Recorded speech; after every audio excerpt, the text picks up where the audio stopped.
Hello guys, welcome back to our channel creepy explanation. ये कहानी waste Bengal में Calcutta city में बसी एक टाउन का है। ये घटना आज से 30 साल पुराना है और ये घटना घटी है मेरी एक प्यारी सी आंटी के साथ। ये कहानी किसी भूत या पिशाच पर नहीं आधारित है। ये घटना है काली माता की। हाँ जी, सही सुने हैं आप, ये घटना है काली माता के ऊपर। तो चलिए आज की कहानी शुरू करती हूँ। फील करने के लिए घर के लाइट ऑफ कर दीजिए।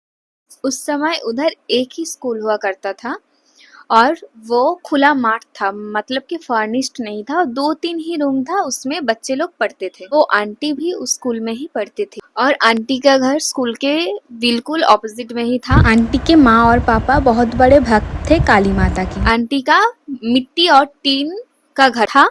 लाइट क्यों फ्लिक कर रहा है रे?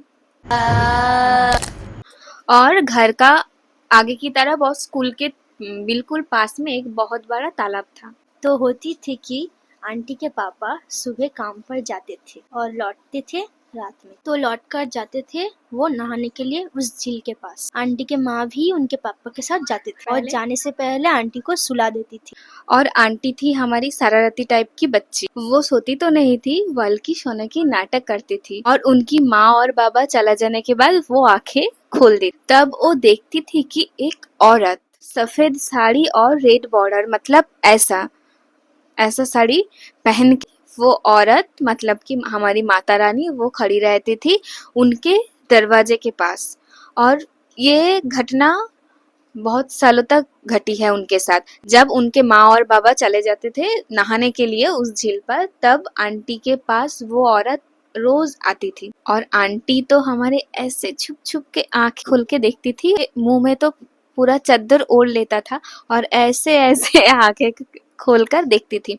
और जब उनके माँ पापा आने का वक्त हो जाता, मतलब कि आ जाता, तो औरत मानो कि जैसे हवा में गायब हो गई। समय पर लड़के की शादी जल्दी होती थी, इसलिए आंटी की भी शादी 17 साल की उम्र में हो गई थी। शादी के बाद आंटी ने कभी भी उस औरत को नहीं देखी।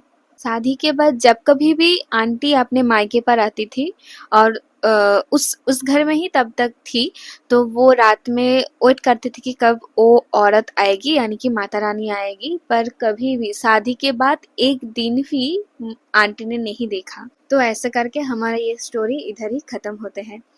तो आज की कहानी नहीं, ये रियल स्टोरी किसी भूत या पिशाच पर नहीं बल्कि माता रानी पर आपको कैसा लगा ये हमें जरूर बताना। अच्छा लगा तो लाइक, कमेंट एंड शेयर और सब्सक्राइब जरूर करना। मिलते हैं नेक्स्ट वीडियो पर। आज के लिए इतना ही।